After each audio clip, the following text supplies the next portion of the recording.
So ayun, magandang araw sa inyo lahat mga true friend. Nandito nga tayo ngayon sa Jerias Peak. Dito ngayon sa may Along Marilake pa Infanta, Quezon. No? So ito, tinesting nga natin yung motorsiklo natin kasi nagpa-super stock tayo. No? So 155cc pa rin pero super stock. Kung merong super saiyan, ang motorsiklo may super stock din. Okay? And ayun nga pala, pakita ko lang sa inyo, ito, nagpalit pala tayo ng pipe.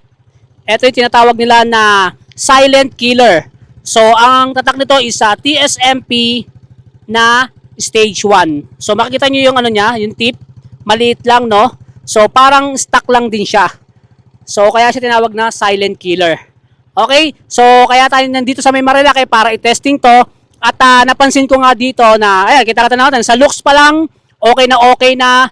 And then yung performance niya, maganda rin. At saktong-sakto lang talaga to sa ating super stock.